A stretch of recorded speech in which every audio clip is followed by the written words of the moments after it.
In May of 1803, something extraordinary happened off the coast of Georgia that would echo through 3 centuries of American history.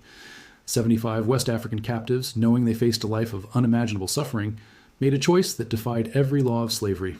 What happened that day became legend, and now DNA science is proving that their legacy runs much deeper through American bloodlines than anyone ever realized. For generations, this story existed only in whispers, in the oral traditions passed down by enslaved people and their descendants. It lived in the folklore of the Gullah Geechee communities along the Sea Islands. It appeared in songs and spiritual practices. It was told as a tale of flying Africans who refused to accept bondage, who rose up on invisible wings and traveled back home across the ocean. Most of America never knew this story. Those who did know it often dismissed it as myth, as the kind of legend that emerges when people try to make sense of unbearable trauma. But the story was real.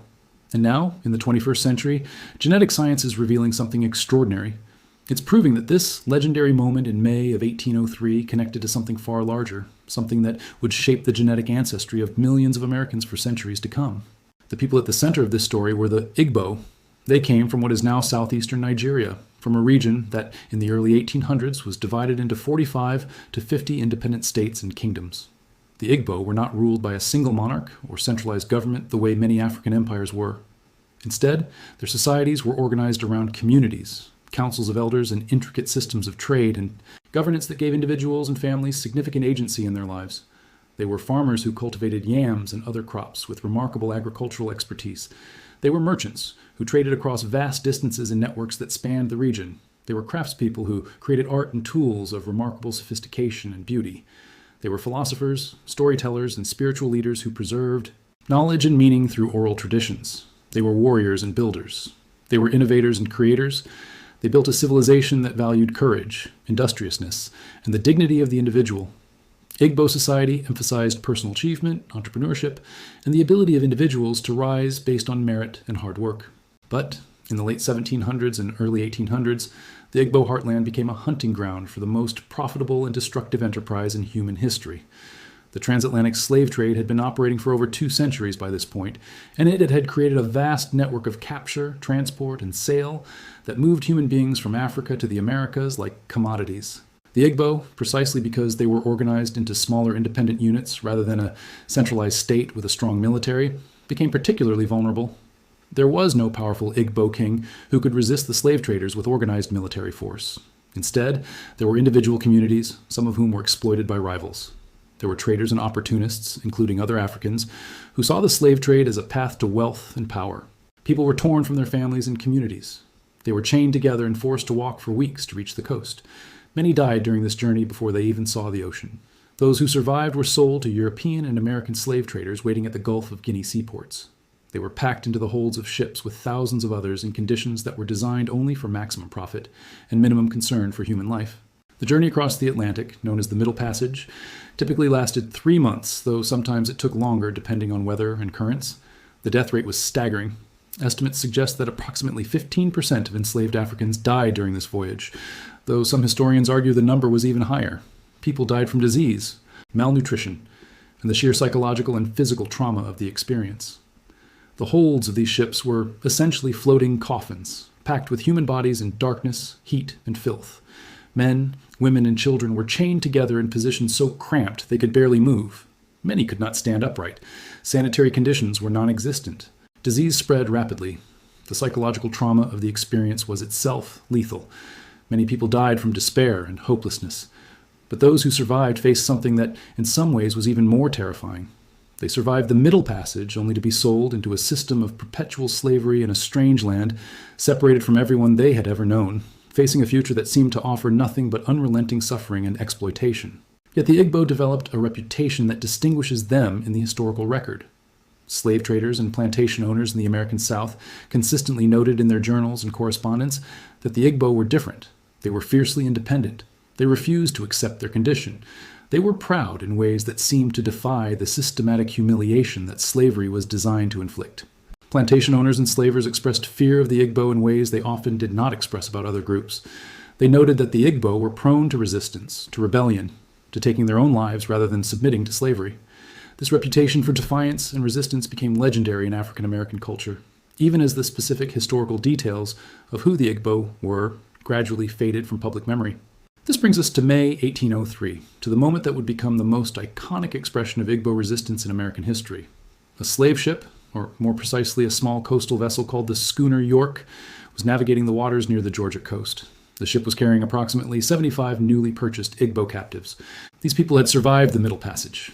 They had been sold at auction in Savannah. They had been purchased by slavers and plantation owners who intended to put them to work in the fields and homes of St. Simon's Island, one of the Sea Islands off the coast of Georgia.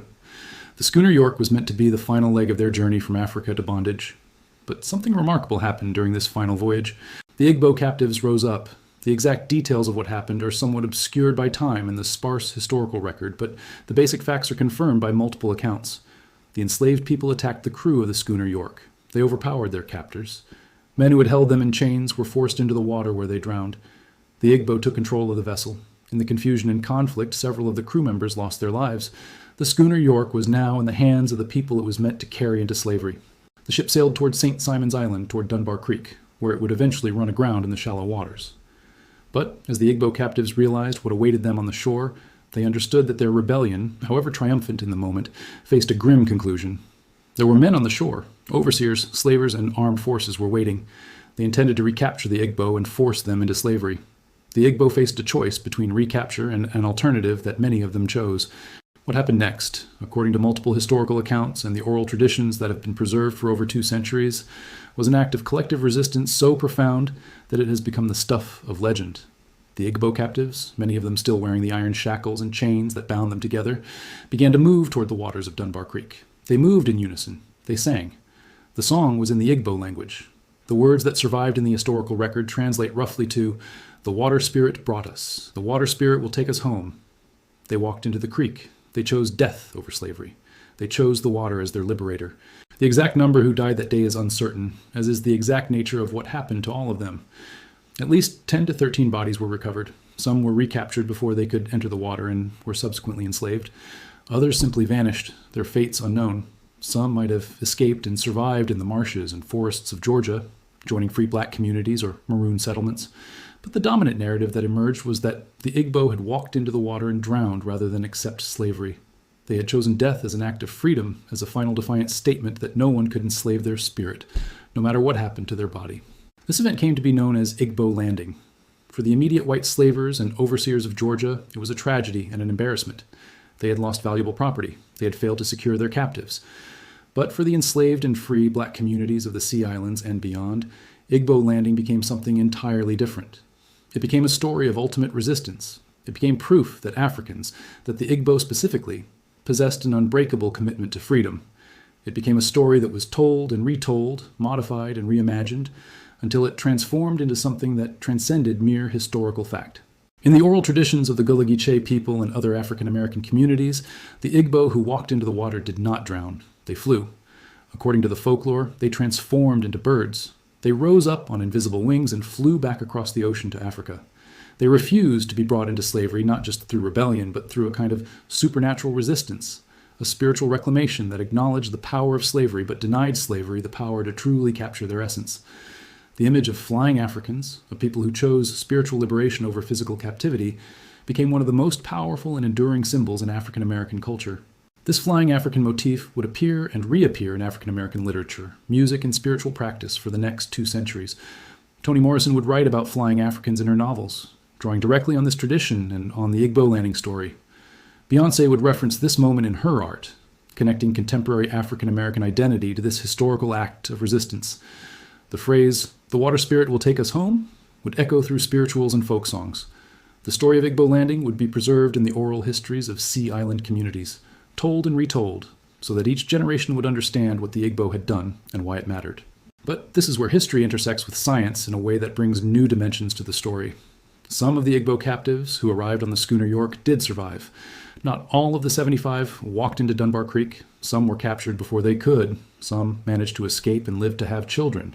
Some were sold into slavery on the plantations of St. Simon's Island, but they lived long enough to pass on their genes to the next generation. Over time, their descendants had children, who had children, who had children, creating an unbroken biological link that would extend from 1803 all the way to the present day.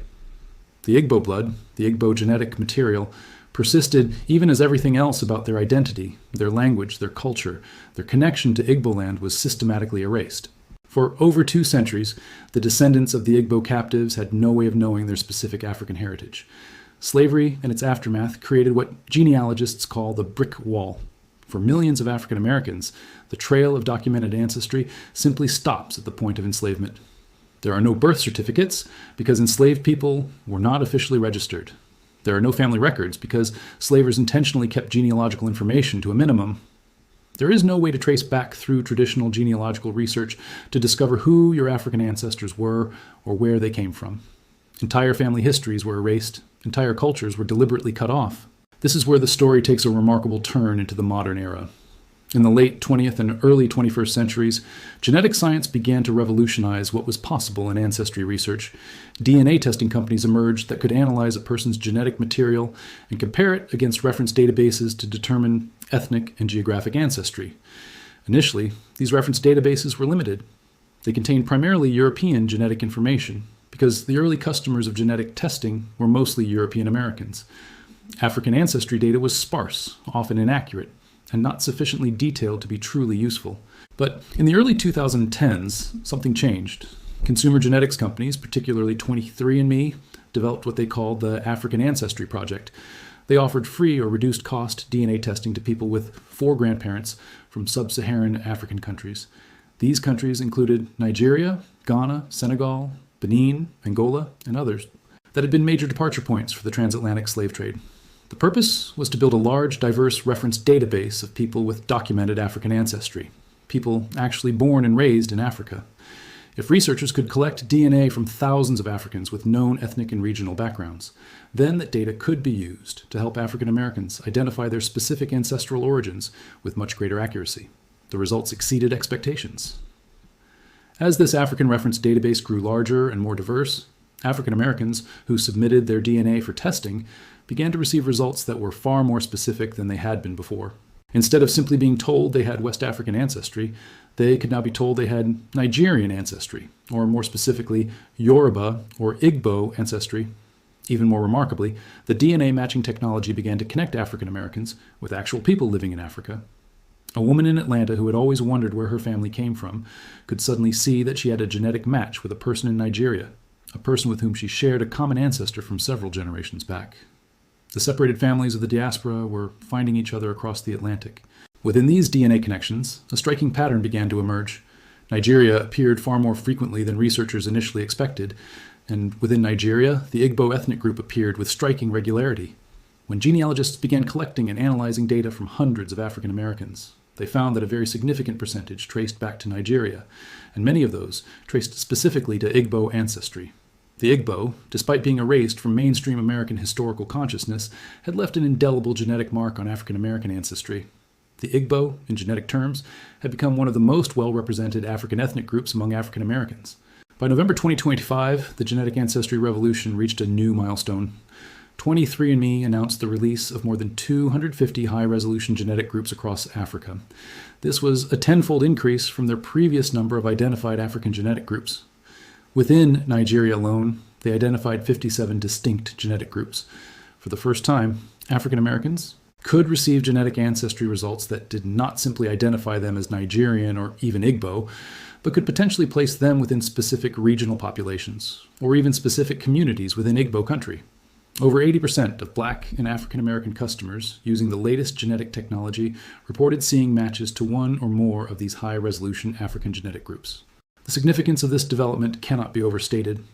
For the first time in American history, millions of people had the possibility of answering a question that had tormented their families for generations. Where exactly did my ancestors come from? Which specific African people and place do I belong to? For many of these people, the answer was becoming clear: the Igbo of Nigeria. This discovery prompted deeper questions. Why were Igbo genetic signatures appearing with such frequency in African American ancestry? What was it about the Igbo experience during the slave trade that resulted in such a large and lasting genetic contribution to African American population? The historical research provided answers. The Igbo were not enslaved at random or in small numbers. They were enslaved in vast numbers during specific periods when American and European demand for enslaved labor was at its peak. They were enslaved in numbers that, when compared to their actual size as a population in Africa, appear disproportionately large. This is partly a matter of geography. The Igbo homeland was accessible to slave traders. It partly reflects timing. The surge in Igbo enslavement coincided with periods of intense American demand for enslaved workers, particularly in the 19th century.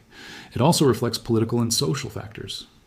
The decentralized nature of Igbo society meant there was no powerful, centralized state that could resist slave traders militarily. Individual communities were vulnerable. Rivalries between communities could be exploited by those seeking to profit from slavery. But there is another dimension to understanding Igbo genetic overrepresentation in African American ancestry, and it has to do with something called population genetics and population structure. When researchers examine the genetic variation among African ethnic groups, they find that people from different West African ethnic groups are often more similar to each other genetically than was previously assumed. The Igbo, Yoruba, Akan, and other West African populations have intermarried and traded with each other for centuries. Their genetic differences are real, but they are sometimes subtle. They exist on a continuum rather than as sharp boundaries.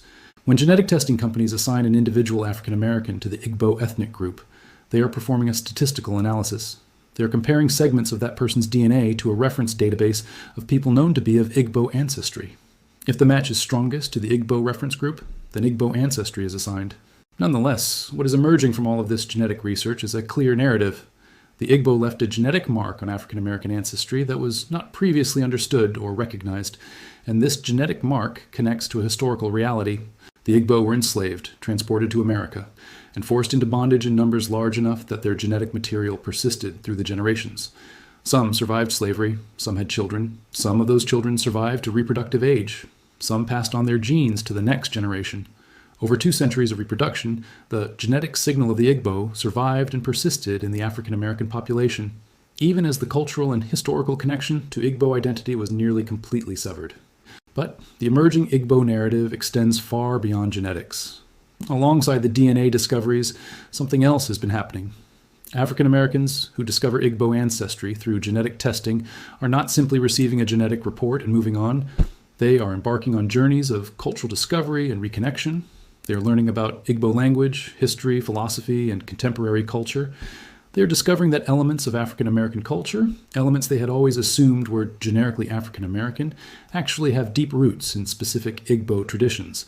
Scholars of African American culture and history have long noted patterns that suggest specific African ethnic influences embedded in the culture's very foundations. The call and response pattern so prominent in African American music and spiritual practices shows structural similarities to Igbo musical traditions and Igbo approaches to communication and community participation. The rhythmic patterns of African American spirituals and blues reflect patterns that appear in Igbo music and Igbo approaches to rhythm and percussion.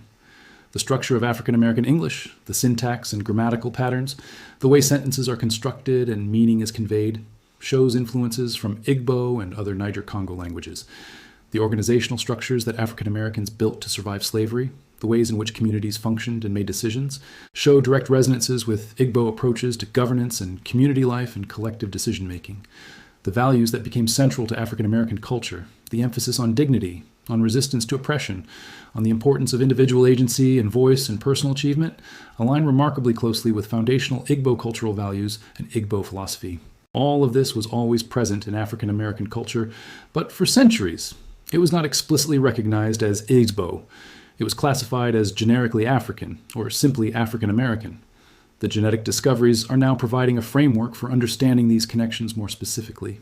They are allowing scholars and cultural practitioners to trace specific cultural phenomena directly to Igbo origins. They are creating a bridge between contemporary African Americans and the specific African people from whom they descend.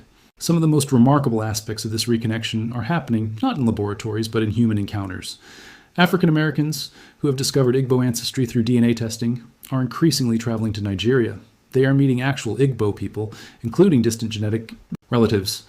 They are participating in cultural ceremonies and celebrations. They are being given traditional Igbo names. They are being formally welcomed by Igbo elders back to their ancestral homeland. Organizations focused on diaspora return have been established. Conferences and cultural exchanges have been organized. These are not abstract genealogical exercises. They are deeply human moments of reconnection across centuries of separation. The story of Igbo Landing itself has been experiencing a resurrection in American consciousness. Historical markers have been erected at Dunbar Creek on St. Simon's Island, commemorating the 1803 rebellion. The site has become a destination for African Americans seeking to connect with their heritage.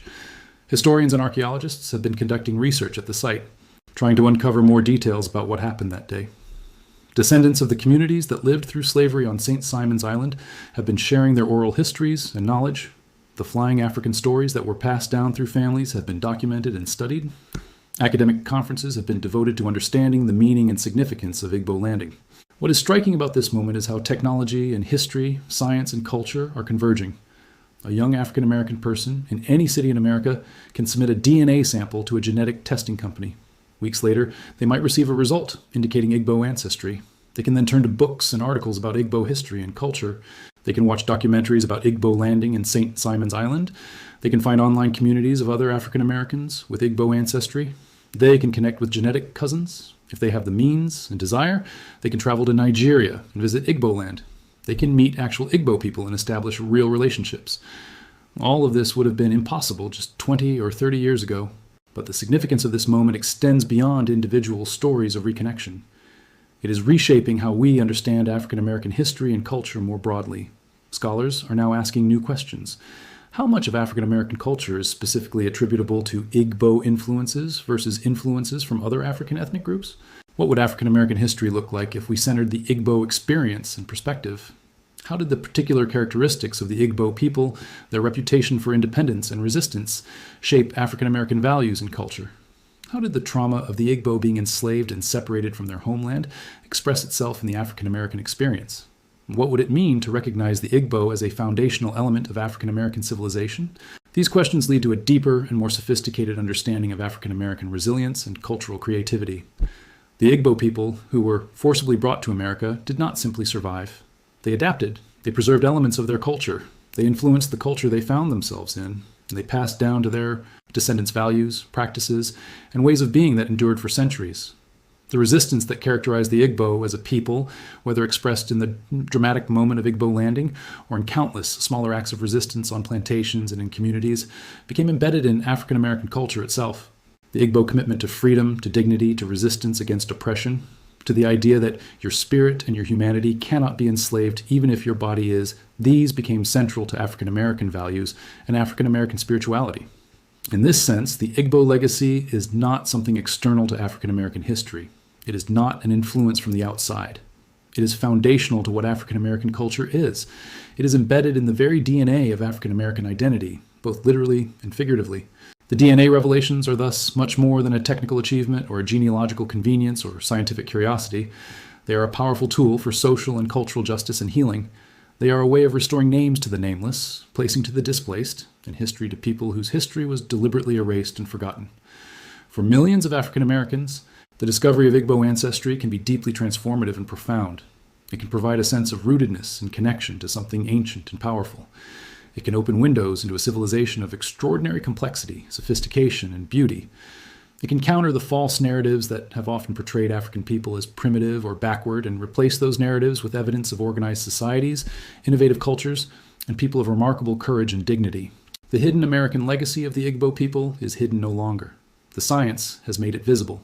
The historical record is confirming it, and millions of people are living it, embracing it, celebrating it. The Igbo who walked into the waters of Dunbar Creek in May of 1803, their descendants have finally found their way home.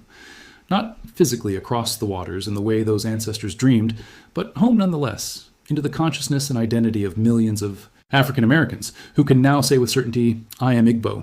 My ancestors were Igbo. My story is rooted in Igbo civilization.